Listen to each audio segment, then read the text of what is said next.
그냥 옛날 얘기 좀 한다고 생각하고 들어주시면 되겠습니다. 교육에 관한 얘기를 좀 하라고 그래서 제가 제목은 이렇게 뒀습니다. 좀 이게 꿈입니다. 모두가 AI를 잘 배고 잘 쓰는 그런 카이스트 되기를 원하고 있습니다. 너무 당연한 다 아시겠습니다만, 작년 연말에 노벨 물리학상을 받았고, 그다음에 화학상도 받고 그랬습니다. 잠깐 얘기를 하면 힌튼 교수가 제 나이예요. 저하고 나이가 같습니다. 근데 노벨 저는 힌튼 교수가 노벨상 받을 정도는 아니라고 생각합니다. 왜냐하면 제가 공부할 때는 힌트는 별거 아니었거든요. 여기 와서 연구할 때도 힌튼 교수보다는 스탠퍼드에 좋은 교수들, 우수 유명 교수들 많이 있었는데 노벨상은 우선 써야지 받아요.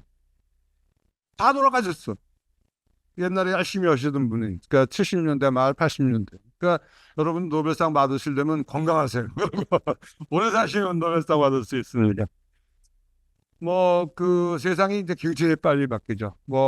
정신없이 바뀌고 있어서 도저히 저희 같이 공부한 사람도 이걸 쫓아가지 못하고 있는 그런 상황이라고 생각합니다. 근데 그 인공지능이 뭐냐라는 거에 대해서 그 관점이 많이 바뀐 것 같아요. 저희 같은 사람들은 이건 기술이다 이렇게 배웠거든요.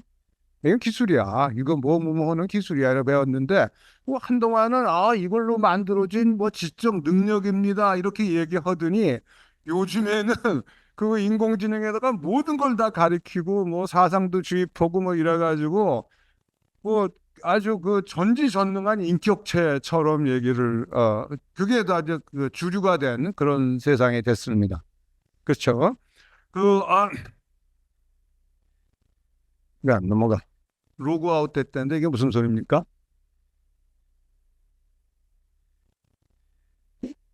이게 줌이 떠버렸어. 이거 지워버리면 돼요? 지워버리면 되는. 음.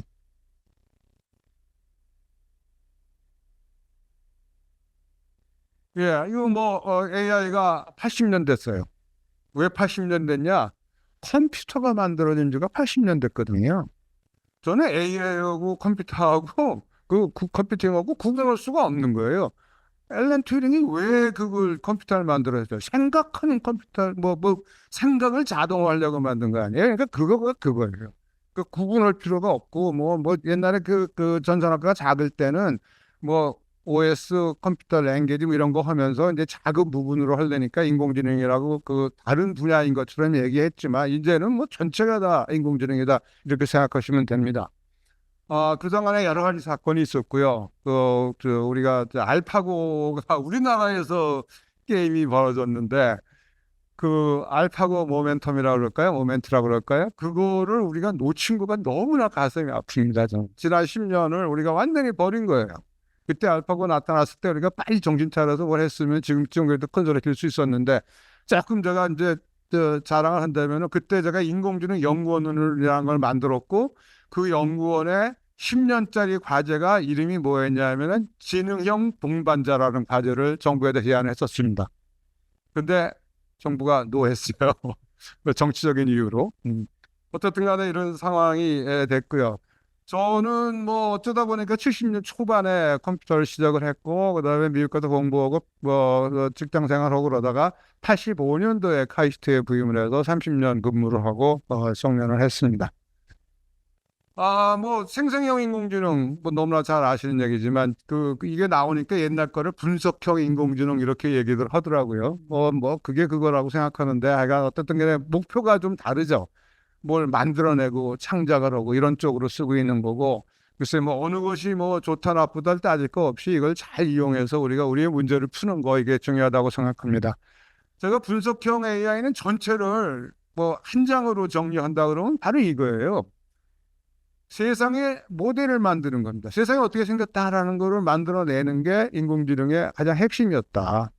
모델이란 건 뭐예요? 너무 세상이 복잡하니까 그대로 다 못하잖아요. 그러니까 다시 축약을 해서 만들 수밖에 없는데, 너무 줄여버리면 다른 문제를 풀어버리는 거고, 너무 줄이지 않으면 복잡해도 못 풀고, 그렇게 적당한 수준에서 이렇게 모델을 만드는 것이 이제 기술이었죠. 그래서 여러 가지 교과서에 보면 여러 가지 그 세상을 보는 관점에 따라서 여러 가지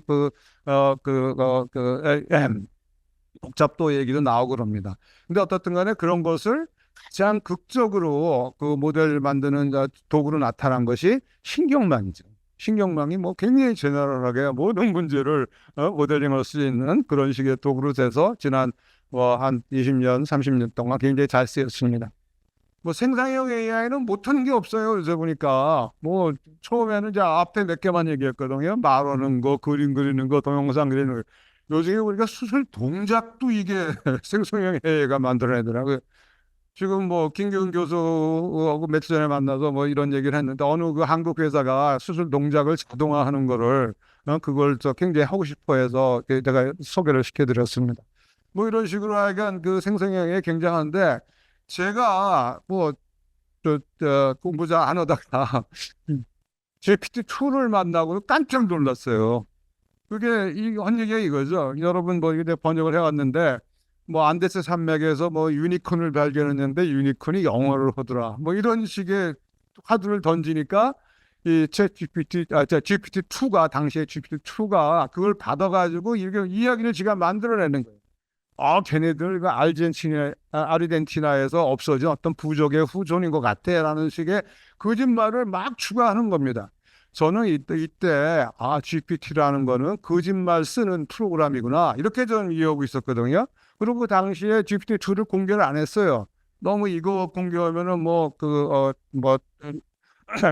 나쁜 것을 너무 잘 쉽게 만들어서 안 되겠다 해서 공개를 안 했을 정도였는데 이게 GPT 3.5 이 정도 나타나서 떠보니까 거짓말하는 목적이 아니라 진실을 얘기해주는 목적으로 바뀌어 있더라고.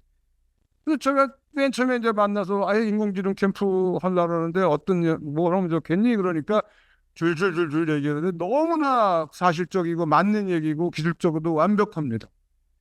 심지어는 프로그램도 제가 필요하면 알아서 하고 뭐 이런 식으로 이제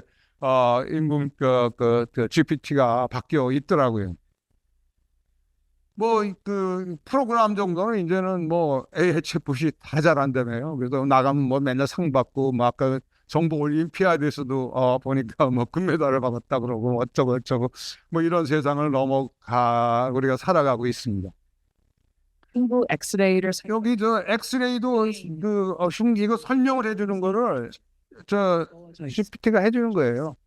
이런 알아서 저 환자한테는 쉬운 말로 해줘야 되고 동료 의사한테는 전문 용어 써가면서 설명해 주는 거 이런 것이 가능하고 그다음에 뭐 그림도 그린다며요. 그래서 상 받고 그랬다며요. 그래서 뭐 시비가 많더라고. 야 뭐 이거 상 받은 사람이 뭐라 그랬냐 그 말에 재밌어. 야 그림을 꼭 붓으로만 그려야 되냐? 그랬더라고요. 그림을 꼭 붓으로 그릴 필요가 없어요. 이 사람은 말로 입으로 그렸다는 거 아닙니까? 뭐 이런 식의 상황이 돼가고 있고요. 그다음에 저 동영상 같은 거 그린 거 보면 진짜 저 뭐 가상의 동물인데 저기 그 근육 움직이는 거 보면은 굉장히 약간 물리 현상을 이해하는 것 같이 보여요. 뭐 이런 식으로 만들질 않나. 이거는 저 배우 쓰지도 않고 이거 가상의 장면으로 배우 없이 영화를 만들어낸 겁니다. 뭐 이런 정도로 지금 하고 있고 그다음에 뭐 이해하는 멀티모달 이런 복잡한 문제 이런 것도 보여주면서 풀으려고 했더니 풀었고 며칠 전에 나온 GPT-5가 보니까 뭐 1등 했다고 84.2% 사람보다 훨씬 잘한 거로 이렇게 나타나네요.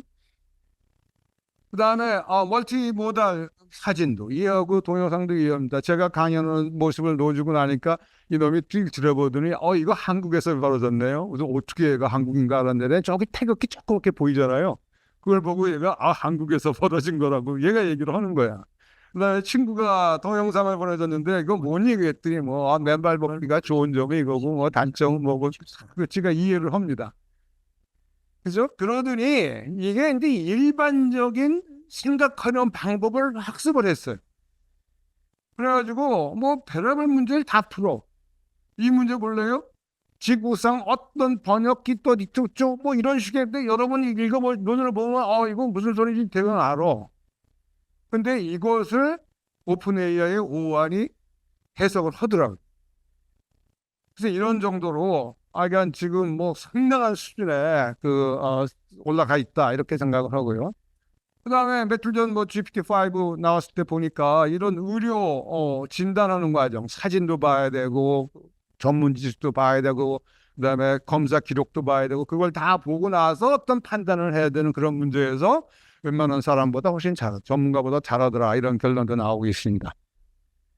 그다음에 이제 슬슬하게 제가 교육으로 넘어가려고 그러는데 우리가 그 박사학위 연구할 때 가장 먼저 하는 게 뭐예요? 그 분야 조사하는 거 아니에요? 근데 그거 다 이제 얘가 다 해주거든요. 제가 어떤 이유로 해서 그 에너지 세이빙 시스템 SI 사업에 대해서 알고 싶었다고 줬더니 뭐 논문 23개를 하긴 그 자료를 구해다가 그걸 갖다 정리해서 이런 영어 보고서를 만들어 주더라고요. 그래서 이런 것이 순식간에 제가 아마 하라 그랬으면 1년 걸렸을 거야. 그죠? 그러니까 심지어는 이제 AI 사이언티스트 그런 용어를 붙여가지고 그 AI 연구를 챗봇이 하는 거예요. 그래서 뭐 자연어로 연구 목적을 얘기해 주면은 가설도 세워주고 그다음에 그 가설을 검증하기 위해서 어떠한 실험을 했으면 좋겠다 그런 것도 다 얘기해 주고 그래서 결과적으로 논문도 작성을 하고 또 재미난 거는 비판을 또 지가 해요. 자기가 쓴 논문에 대해서 그런 역할도 하고 그래서 실제로 뭐 생명의학 분야에서 검증된 것이 많이 있다 그런 자료가 있더라고요. 더 놀라운 거는 이렇게 만든 AI들끼리 지네들끼리 컨퍼런스를 한대요. 그래서 논문도 내고 그다음에 발표를 하는데 발표를 어떻게 하는가 봤더니 텍스트 스피치 그걸 이용해서 발표를 한답니다. 그럴 필요가 없는데 지네들끼리 뭐 그냥 그 문서 보내면 되는데 또 그렇게 한다 그럽니다.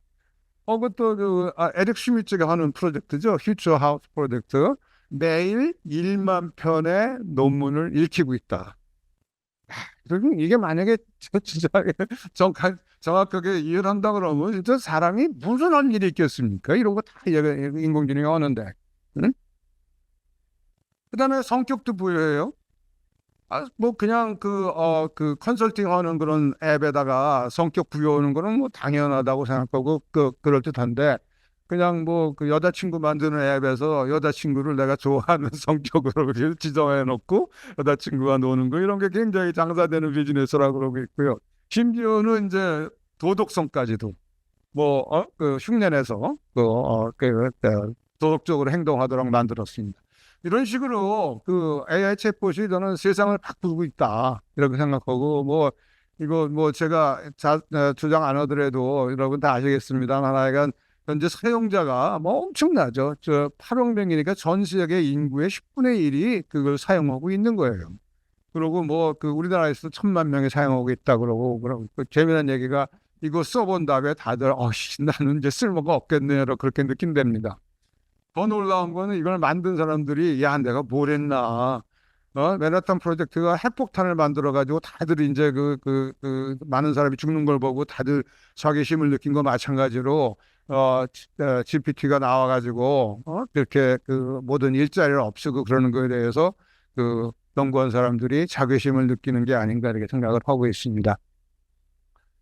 근데 잘못되는 경우도 많죠. 참 다행인 것 같아요. 이게 잘못된 게 없으면 진짜 이건 그 인간이 할 일이 없을 텐데 굉장히 이놈이 잘못을 한 거다 하더라고요. 제가 처음에 나타났을 때 물어봤더니 김준영이 죽었대. 이런 식이에요. 그러면 법정에다가 엉터리 논문 보내고 별짓들 다 하잖아요. 이게 잘못하는 게 있으니까 그나마 우리가 인간이 할 수가 있다. 아까 우리 얘기했지만 3.11하고 3.9하고 어느 게 크냐 물어봤더니 이게 계속 이름이 3.11이 크다 그러거든요. 그래서 그 코딩을 하면 된다 그러는데 제가 코딩 해봐 그랬어요. 그랬더니 비거라는 프로그램을 만들었는데 얘가 너 노소 확인해 그러고 야단치니까 얘가 넣지 않고 뭐라 그러는지 아세요? 노봤자 3.11이 큽니다 그러고 계속 얘가 그걸 안 집어넣더라고.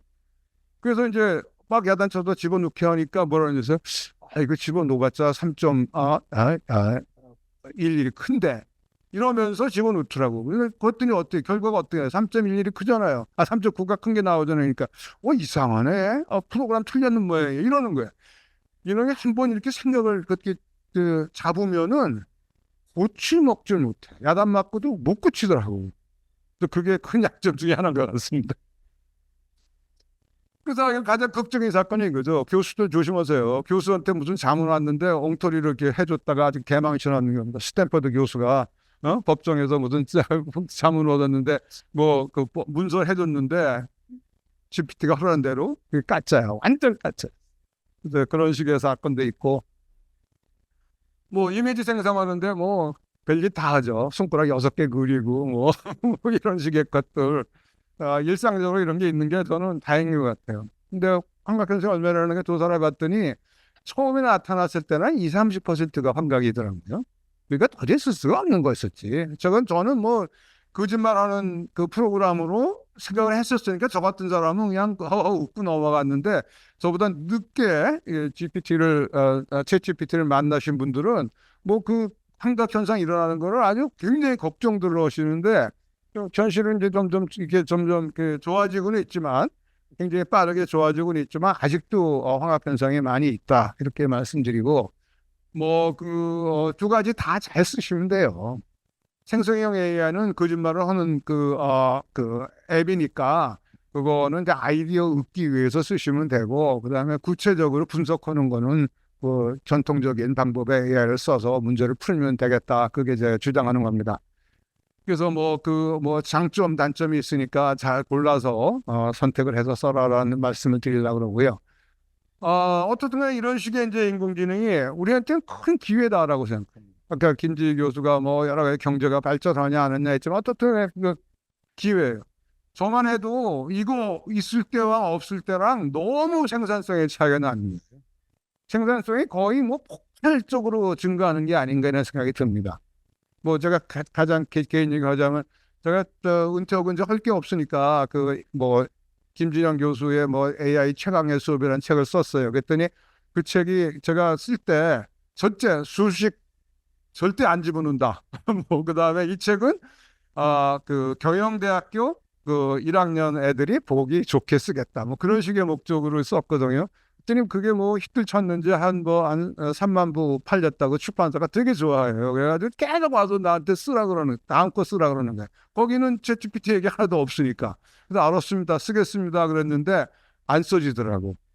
왜냐하면 이 챗GPT한테 또 써라 그래가지고 걔가 주니까 내가 받아다 저장만 하는 거예요. 이게 과연 내가 쓴 건가라는 그런 그 회의가 들어요.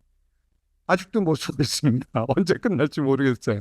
그런 식으로 약간 생산성은 폭발하는데 여러 가지 고민은 많이 있다라고 생각하고 그다음에 전 지구적인 문제 이런 거 해결하는데 이런 좋은 도구를 사용하는 건 바람직하다라고 생각합니다. 그 좋은 점만 있느냐? 나쁜 점도 굉장히 많죠. 우선 인간의 속성이 변하죠. 그죠? 인공지능을 계속 쓰다 보니까 사람이 생각을 안 해. 저만 해도 그렇잖아요. 그 다음에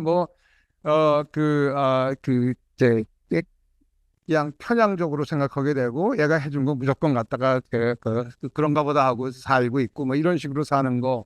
그다음에 사회 변화 자체는 일자리 줄어드는 것부터 시작해서 양극화되는 거, 그다음에 이 워낙 세상이 빨리 변하는데 우리 인간은 그렇게 빨리 못 변하거든요. 그러니까 이거에 대해서 그 사회적 대비를 못하는 것 등등 여러 가지 사건이 있습니다. 그래서 조슈아 벤지오가 한 얘기가 이런 식으로 살면은 인류 망한다. 그럴 것 같아요. 요새 워낙 그 속도가 빨리 변하다 보니까 이렇게 오래도 안 갈 것 같아. 20, 30년 이후면 인류는 끝나는 것 같아. 그런 생각이 저도 들더라고요. 가짜 만드는 거는 제가 긴 얘기 안 하겠습니다. 요 아래 거 요건 너무 극적이죠. 그 줌회의 자체 전체가 가짜였어. 그 사장이 전화 걸어서 야 너는 줌에 들어와서 네 알았습니다 들어갔어요. 갔더니 사장도 있고 부사장 부장 다 있는데 거기서 야 어느 회사로 돈 보내 그래서 네 알았습니다 그러고 보냈거든요. 나중에 보니 가짜야 그게.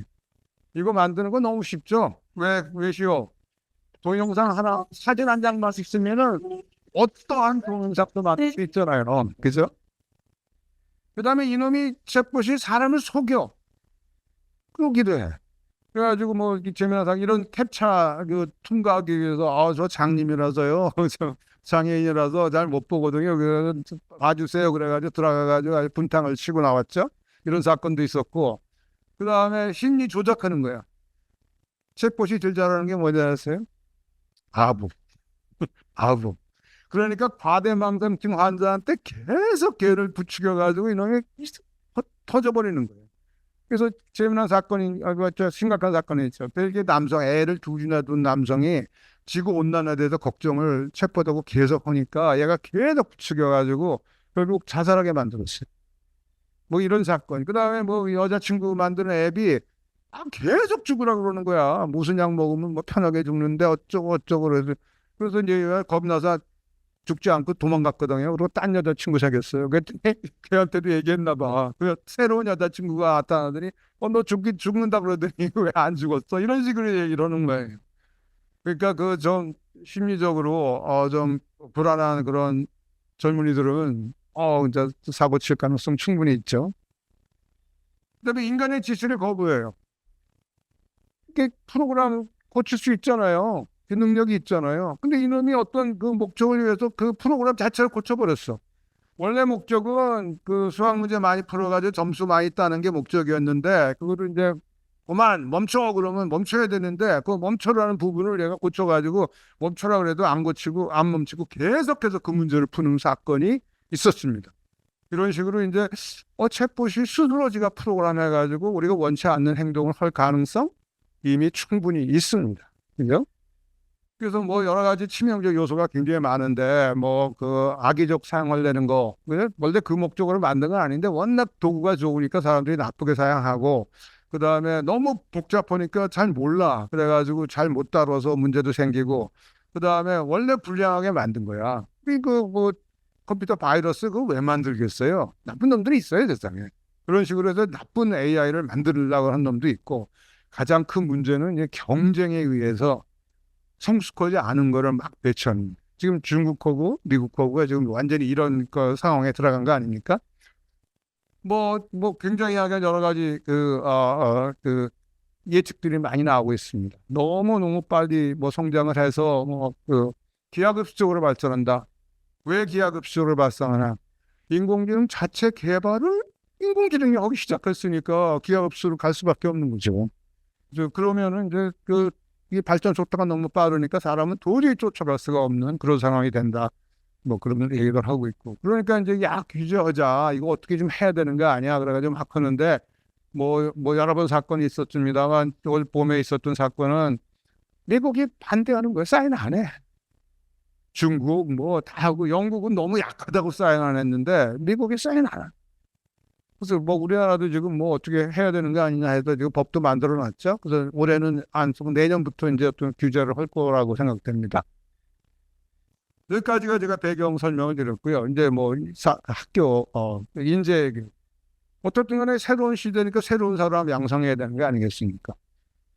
근데 뭐 짭은 없어지지 않는다. 아까 김재희 교수 얘기한 대로 짭이 왜 없어집니까? 직업이라는 거는 인류가 필요했으니까 생긴 거야. 근데 거기에 10명이 일했던 것을 인공지능이 도와주고 그러니까 한 명이 다 해버릴 가능성은 충분히 있죠.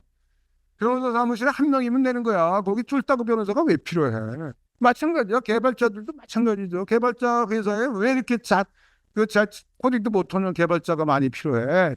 슈퍼 개발자 한 명이면 되지. 뭐 이런 식의 세상이 되어가는 것 같아요. 그죠? 그래서 세상은 어떻게 변하느냐? 학문하는 것도 바뀌어야 돼요. 우선 뭐 데이터 중심으로 바뀌고요. 그 다음에 AI 도구 누구나 다 사용하는 세상이 되고, 그 다음에 연구 속도도 굉장히 빨라졌죠. 그 인공지능 도움 받았기 때문에. 그 다음에 무슨 검사해야 될 것 같으면 뭐 옛날에 100개 보고 판단하고 그랬는데 예전에 10만 개를 보고 판단하고 이런 식의 광범위한 검색이 가능하고요. 그 다음에 학제 간에 뭐 어느 영역이라는 게 의미가 없죠. 뭐 생물학을 하시든 물리학을 하시든 뭐 인공지능을 하시든 같은 문제를 다룰 가능성이 굉장히 많이 있고요. 그 다음에 윤리적인 문제 굉장히 중요하고 그 다음에 이제 어떤 이런 시스템을 만들었으면 이거 실시간으로 의사결정하는 그런 시스템으로 배치될 수밖에 없는 거다라고 생각합니다. 이런 상황에서 AI 교육이 왜 필요하냐? 너무 당연한 얘기라서 슬라이드 만들 필요도 없지만 전문가가 쓰는 도구가 다 AI인데 옛날에는 연구하는 분들이 자기가 연구하는 도구 안 만들었어요. 누구 시켜서 만들어 와서 그거 작동을 시켰어요. 이제는 그럴 수가 없어요. 도구 자체를 자기가 학습시켜서 만들어야 되는 그런 세상이 됐죠. 그리고 뭐 그 전공을 깊이 있게 하려면은 자기 전공도 깊이 있게 알아야 되지만 인공지능 잘 쓰는 건 너무나 당연한 얘기이기 때문에 인공지능을 깊이 있게 알아야 된다라고 다시 한번 강조드리고요. 대학 교육 진짜 어떡할래? 뭐 대학 교육만 아니라 교육 자체가 지금 큰일 났어요. 어떡할래? 뭐 재미난 그 소식인데 전에 에코노믹스에서 나온 보니까 GPT 3.5 나왔을 때까지만 하더라도 학교에서 야 이거 챗 GPT 써라 이렇게 얘기했는데 GPT-5가 나온다면은 다시는 그 학교에서 쓰라는 얘기를 못하겠다. 그런 식의 어떤 사람이 칼럼을 썼는데 맞는 얘기. 3.5 정도는 얘가 완벽하게 다 못하니까 사람이 대강 다 하면서 부분 얘한테 맡겨서 문제를 풀었는데 5 되면서는 맡길 필요가 없어요. 그냥 네가 해 그러고 전체 처음부터 계획서부터 문제풀이까지 그냥 결론까지 다 내는 이런 상황이 됐는데 이거를 학생들이 수업 시간에 아니면 뭐 실습 시간에 써버리면은 뭘 배우겠어요. 진짜 걱정스러운 그런 상황이 되고 자 뭐 이론이나 가르치고 이런 뭐 왜 가르쳐? 그냥 또 학생들이 들여다보면 다 아는데. 그래서 이제 이런 상황이 될까봐 걱정입니다. 빈강이 아니라 교수 혼자 서서 걱정을 안 듣는 그런 걱정이고요. 뭐 여기서 잠깐 얘기하면 우리가 특히 이제 카이스트 같은 게 고민해야 되는 게 우리가 교육을 교수의 역할이 뭐냐 한번 생각해 보세요. 저는 그렇게 하면서 평생 살았는데 첫째가 이제 교육, 뭐 이제 카이스트는 연구 중심 교육이 대학이라니까 연구, 그다음에 교육, 그다음에 이제 사회공헌 그래가지고 세 개로 나눠서 점수도 그렇게 했잖아요. 그래가지고 뭐 교수 평가하고 뭐 그랬지 않습니까? 그런데 교육도 어떤 사람을 키울 거냐, 학문 후속 세대를 키울 거냐 하고 우리처럼 현장 나가서 엔지니어가 돼서 문제를 풀고 뭐 산업을 이끄는 사람을 양성할 거냐에 따라서 목표가 많이 다른 거예요. 학문 후속 세대는 내가 하는 거대로 그대로 옆에서 보고 배워. 그러면 끝나는 거지만 엔지니어를 갖다가 나처럼 해봐. 교수가 코딩도 제대로 못하고 뭐 시스템 문제도 제대로 못 푸는데 해본 적이 없는데 현장에서 어떻게 쓰는지 모르는데 우리가 진짜 현장에서 쓰이는 엔지니어를 교육하겠다 그러면은 지금 대학에서 목표 자체가 바뀌어야 된다라는 것을 주장하고 싶습니다.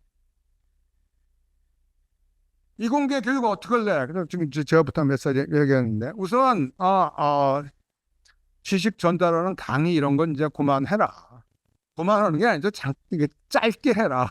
간단하게 하고 우리 생각하게 만들고 이런 식으로 해야 되고 그 다음에 뭐 시험 보고 뭐 이래서 성적 주는 거 이런 거는 그 유치원 방법이다. 주로 이제 프로젝트 시켜라.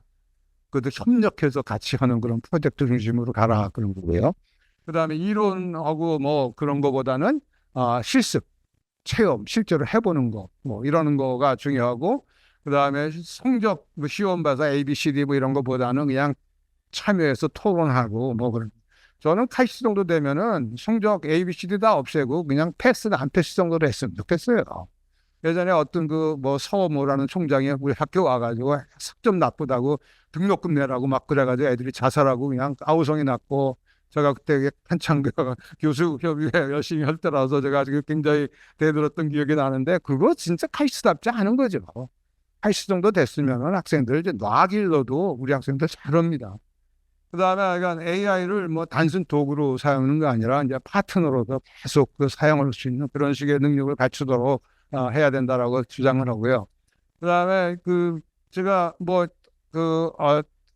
여기 학교 떠나기 전부터도 고민했고, 떠나서도 제가 딴 대학에 가서 총장도 하고 뭐 그러면서 고민을 하면서 많이 들어본 게 이제 이겁니다.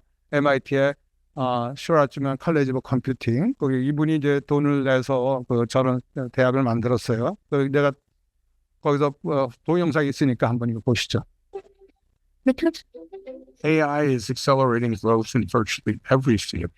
It's an ultimate disruptor. Computer science is making inroads to every academic discipline, every aspect of our lives. The economy and society is really demanding people who understand this new domain of computing and artificial intelligence. Our students recognize that computing is shaping the future and they're pushing for an education that sets the foundation for it. 이게 2018년에 만들어진 동영상입니다. MIT is making a bold announcement today. MIT is announcing the creation of the Stephen A. Schwarzman College of Computing. That's a radical, bold move by MIT to adjust and prepare the students of the day for the world of the future. There is tremendous interest in understanding the ethical and societal implications of new technologies, and particularly technologies related to computing and data. I think what excites me is that it's not just for advancing computer science, but every aspect of computing and its interrelation with every academic discipline. Scholars and faculty from other departments will also be interacting with and shaping the tools that are being created at the college. So this is not a one-way street. It's a two-way street, a collaborative effort in a new intellectual frontier. Departments across the institute have come to realize that computer science matters to them, and other departments want to form joint programs with us. So this is a sign of what's to come and shows you the reason why we need to become a college. At MIT, we take very seriously our responsibility to prepare our students to be leaders and to be leaders in addressing and solving the most important challenges the world is facing.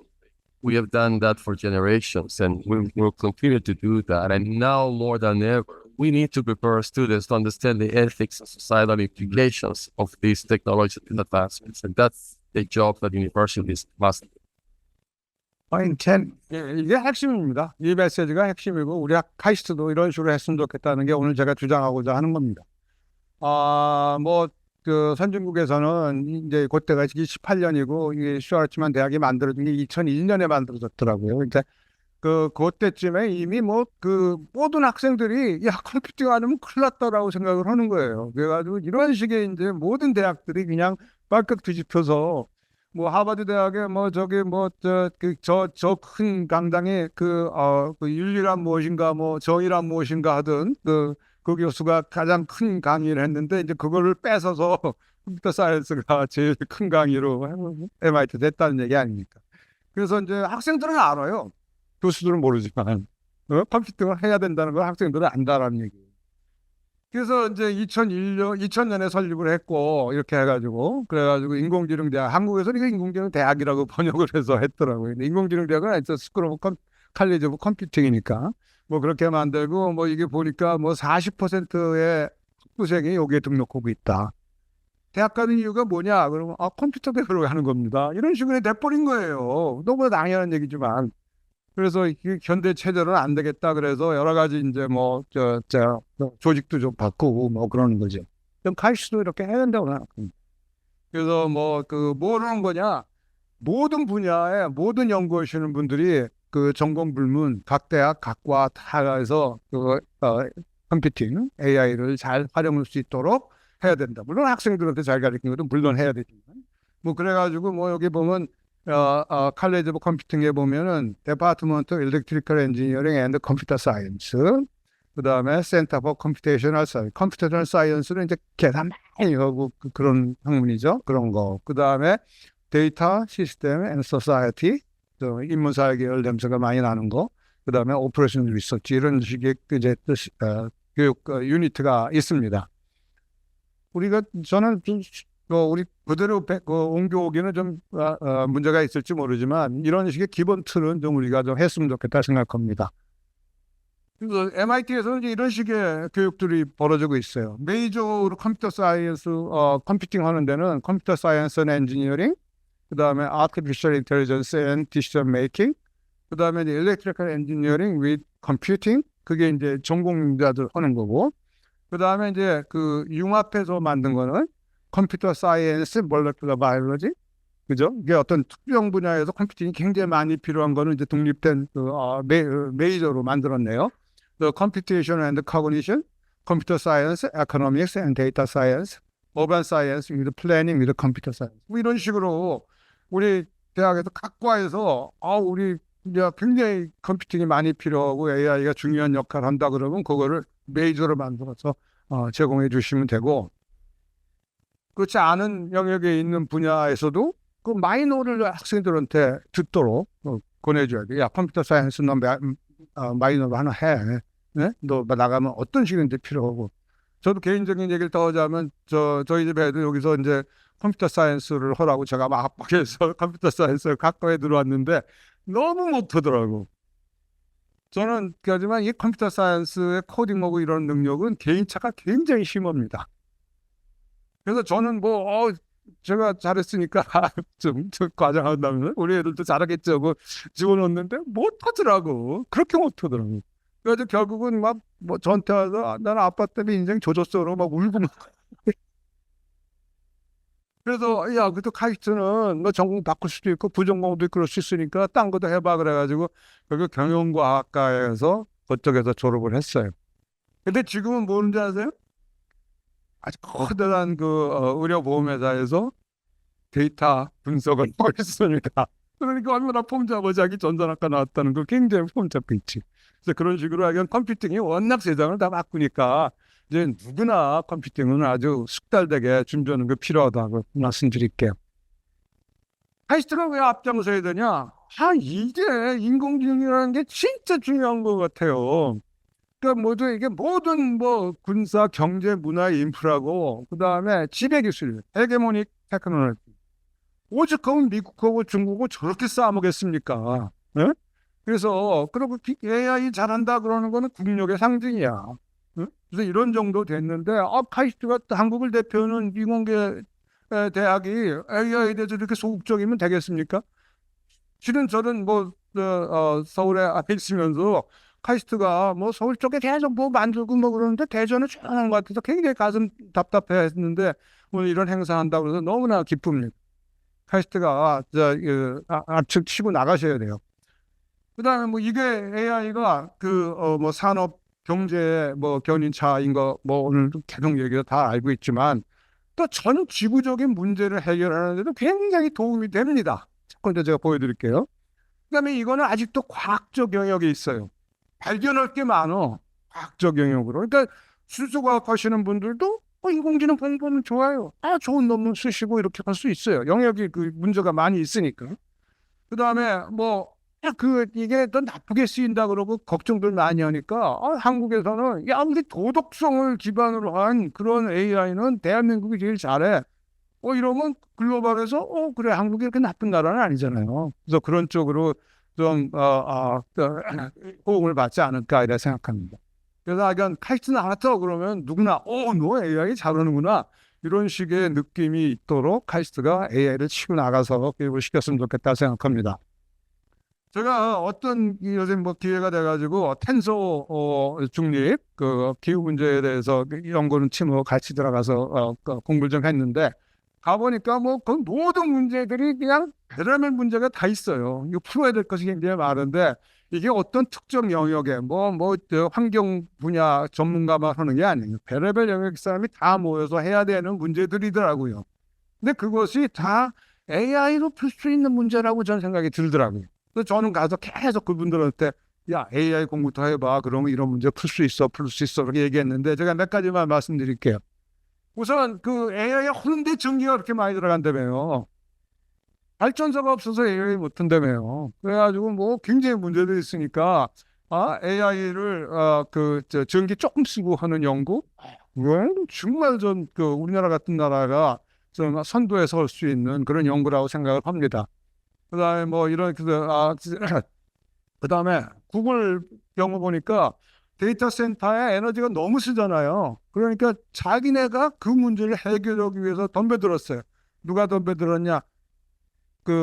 하바비스, 딥마인드 애들이 덤벼들어가지고 어쩌고 여러 가지 패턴 요소들을 분석하고 그래가지고 이제 어떻게 하면 좋은가 결론 내는 거. 우리 AI 하는 사람들 맨날 하는 거 아니겠습니까? 데이터 분석해서. 그래서 해서 배치를 했더니 30% 이상 우수가 되는 거예요. 에너지 절감이 됐다는 거 얘기 아닙니까? 그래서 이런 식으로 우리의 문제를 우리가 쓰는데 필요한 문제를 해결하는 거 이런 거 굉장히 저는 우리 카이스트가 이런 문제에 좀 공략을 했으면 좋겠다 생각을 합니다. 또 하나는 뭐냐? 이것도 재미나요. 이거 산업공학과 이런 데 분들이 하시면 좋을 것 같은데. 차가 섰다 갔다 하면 뭐 에너지도 많이 쓰고 배기가스도 많이 뽑잖아요. 그러니까 신호등을 조정을 해가지고 한번 쫙 떠나기 시작하면 거의 안 쓰는 거야. 그냥 걸리지 않고. 물론 양쪽 그 트래픽이 있으니까 이쪽만 보내주고 저쪽은 못 가게 하면 안 되니까 한번 쓸 때는 좀 넉넉하게 오래 섰다가 떠나기 시작하면 거의 안 쓰고 계속해서 가고 그러면 에너지 절감이 굉장히 되지 않습니까? 이거는 굉장히 좋은 게 무슨 특별한 장치가 필요한 것도 아니에요. 지금 신호등마다 다 있어요. 그 그 시간만 조정해 주면 되거든. 이걸 어떻게 했냐? 구글에서 구글 맵스를 이용해서 조정을 해가 트래픽 조정하고 언제쯤에는 차가 많고 적고 뭐 이런 거 따져가지고 해서 여기 정차 시간을 30% 줄였고 배기가스를 10% 줄였고 뭐 이거 만드는 거 전 세계에다가 지금 자기네가 공짜로 주고 있다. 뭐 이런 얘기를 하더라고요. 아니 카이스트가 이런 거 해야죠. 이런 문제를 풀어야죠. 전 세계적인 문제 같은 거. 그다음에 트랜스포머를 이용한 기후 예측. 어떤 분이 이걸 보더니 그 변압기 트랜스포머가 변압기 얘기가 아니고 소프트웨어요. 그 챗GPT 만드는데 핵심으로 들어간 그 소프트웨어가 트랜스포머 아닙니까? 그걸 이용해서 기후 날씨 예측하는 거 굉장히 잘해요. 지금까지는 굉장히 커다란 수학적 모델을 돌려가지고 이렇게 예측을 했는데 잘 안 맞고 더구나 뭐 예전에 데이터하고 요새 데이터하고 그 상황이 달라져 좀 잘 안 맞는데 트랜스포머의 장점이 뭡니까? 언어 모델의 장점이 그거 아니에요. 아니 먼 거리에 있는 정보도 서로 연관성을 따져서 의사결정하는 거. 마찬가지로 먼 거리 먼 시간 거기에 있는 데이터를 이용해서 의사결정하는 거에 트랜스포머가 굉장히 잘해서 그런 걸 이용해서 보니까 뭐 별난 걸 다 있더라고요. 그래서 뭐 2m 화면에서 2m에서의 기후 예측 이런 거는 커다란 모델 갖고 절대 못하는 게 아니겠습니까? 그래서 그런 것도 해봤고 뭐 여러 가지 뭐 했는데 우리도 이런 거 해야죠. 우리 기후 문제 얼마나 심각합니까? 그래서 저는 카이스트가 AI를 교육과 연구에 잘 활용하는 대학이 됐다. 이런 식의 문제들 카이스트 여러 과에서 좀 공동으로 연구도 하고 뭐 그랬으면 좋겠고 교육에 들어가서는 뭐 너무 당연한 얘기예요. 우선 세 가지 분야가 있겠죠. 처음에는 AI 리터러시. 기본적인 건 누구나 다 알아야죠. 이거는 대학 안 들어온 애들도 알아야 되는 건데 우리 지금 초등고등학교가 제대로 못하고 있으니까 AI 리터러시 교육을 시키고 그다음에 어떤 전공에서 AI 이용해서 자기네 문제를 풀기 위해서 독특한 어떤 그 방법론 같은 거 있으면은 그런 거 가리키고 그래서 문제를 잘 푸는 거 교육을 시켜야 되고 그다음에 이제 전통적으로 하던 거 AI 전공하는 사람들 그렇죠? 뭐 AI 모델링도 잘하고 그다음에 여러 가지 알고리즘도 만들고 그다음에 그 돌리는 시스템도 만들고 그래야 되는 거. 뭐 그런 식으로 이 세 가지 트랙이 있어야 되는 게 아닌가 이렇게 생각합니다. 뭐 리터러시야 그냥 뭐 교양 과목으로 좀 열심히만 하면 금방 커버될 수 있는데 AIX는 각 과에 계신 분들이 열심히 인공지능을 활용해서 연구도 하시면서 학생들 교육을 하셔야 될 것 같고 저 AI 전공 트랙은 지금 전통적으로 하는 전산학과 그런 데서 열심히 하시면 되겠습니다. 뭐 교육 내용이야 뭐 너무 당연한 거라서 제가 정리는 해봤습니다만 보시면 금방 알 거예요. 뭐 수학도 전공자가 쓰는 수학하고 활용만 하려는 사람하고 뭐 똑같이 복잡한 거 다 할 필요가 없는 거 아니겠어요? 개념만 알고 넘어가는 사람도 있고 정확히 아는 사람도 있고 그다음에 프로그램 언어도 마찬가지예요. 이거 내가 활용하려고 그러는데 그럼 파이썬에다가 그다음에 라이브러리나 쓰고 뭐 주피터 노트북에다 이렇게 API만 연결해서 쓰는 그런 사람들이 대부분이면 되는 거거든요.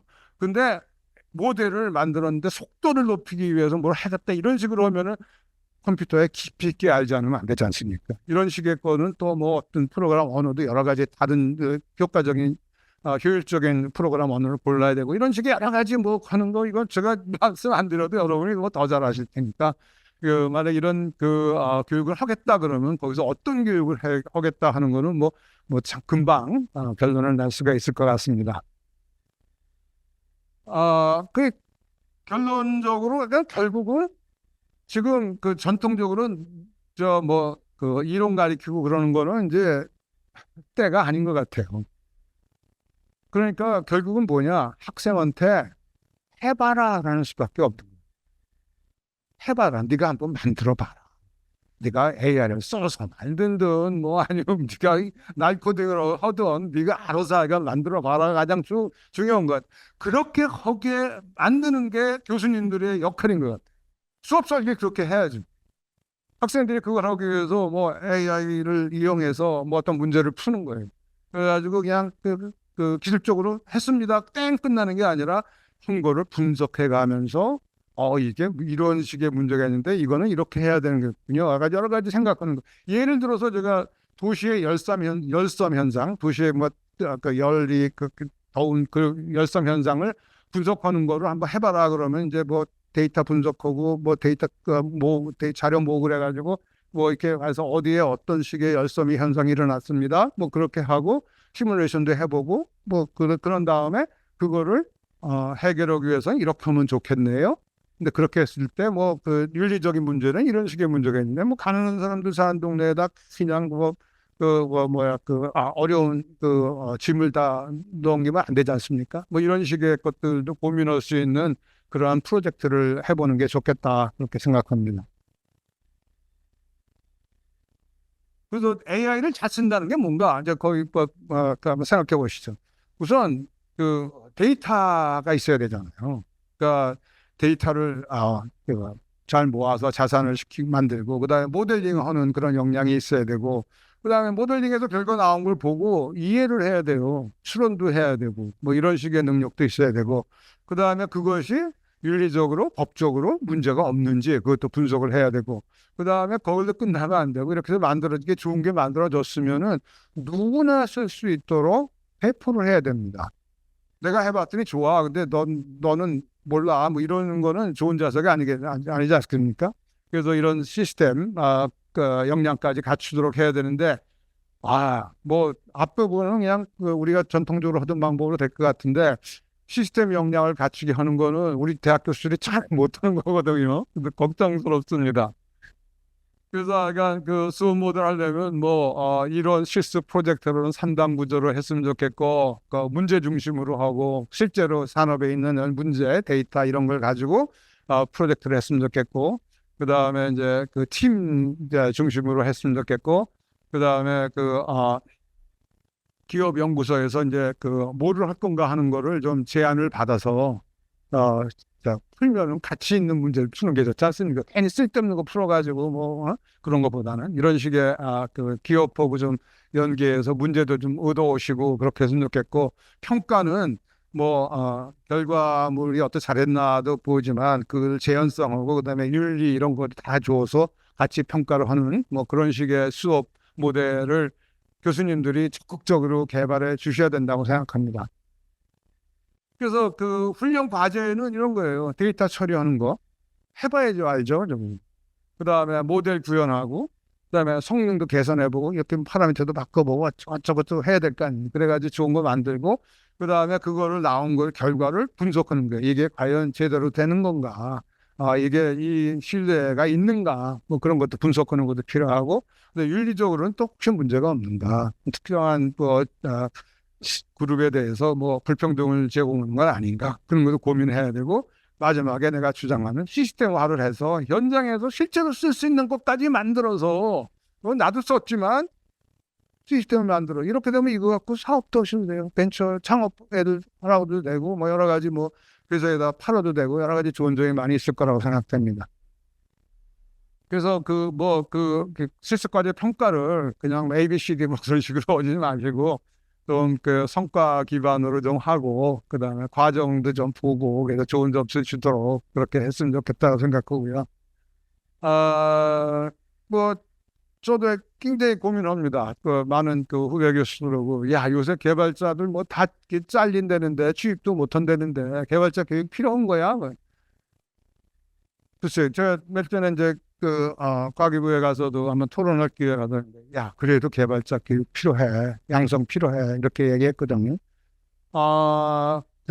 우선 개발자는 코딩하는 게 개발이 아니에요. 전체 시스템을 구현하고 생각을 해서 구축하는 그게 개발자고 그 중에 상당 부분이 코딩이었었죠, 지금까지. 근데 그거는 이제 그런 AI 도구들이 해주니까 그걸 잘 활용해서 그런 개발하는 능력을 갖춰야 된다. 이런 개발 능력이 없는 사람을 여러분이 배출하시면 걔가 회사 가면은 잘려요. 왜 쓰겠어요? 그 인공지능이 더 잘하는데. 그러니까 학교에서 나올 때 이미 상당한 개발 능력을 갖추고 그리고 회사에 공헌할 수 있도록 준비시켜주지 않으면은 여러분 제자들 다 잘려나갑니다. 그래서 그 풀스택 AI 개발자. 그 갖춰야 될 부분이 굉장히 많거든요. 인터페이스도 만들어야지, 클라우드 서버에 환경 세팅해줘야죠. 이런 거 여러분 안 해보셨잖아요. 우리 대학에서는. 근데 이거 안 쓰는 회사가 어딨어. 그 클라우드에다 세팅해놨는데 뭐 잘 돌아가는 줄 알고 안 쳐다봤더니 어디가 고장 나가지고 계속 안 돌아가고 있었어요. 이럴 수 있으면 가서 금방 그 파라미터 바꿔서 세팅해줘야 되는데 이런 능력이 학생들이 있어야 되는데 없거든요. 그런 거, 그 다음에 운영 환경, 그 다음에 데이터베이스 사용 기술, 그 다음에 계산, 논리 구축. 요거는 우리가 잘해. 논리 구축하는 거는. 요 부분은 우리가 대학에서 열심히 해서 잘하는. 나머지 부분은 거의 우리가 안 해봐서 잘 못하죠. 그래서 그런 것도 잘하는 그런 엔지니어를 만들었으면 좋겠다. 그다음에 그 윤리적으로도 고민할 게 많죠. 가장 중요한 거는 엔지니어는 책임감을 항상 넣어줘야 됩니다. 그리고 그 자부심을 가져야 돼. 내가 만든 거는 절대 고장 안 나고 사람한테 해를 안 끼쳐. 그런 식의 자부심을 갖도록 학생들을 교육을 해야 된다라고 생각하고 있고, 제가 테슬라 자율주행 알고리즘 망가지는 거 보고 진짜 일론 머스크가 진짜 딴짓했구나. 나 그렇게 야단내가 많이 쳤는데 엔지니어들한테는 긍지를 심어주면서 안전하게 만드는 거를 해야 됩니다. 그다음에 이거 소프트웨어 친화적 문화 정말 중요한. 지금 여기 소프트웨어는 공유하고 나누고 막 그러는 거예요. 거기서 정말 성과가 나오고 그다음에 좋은 결과가 나오는 거. 재사용 절대 부끄러우면 안 됩니다.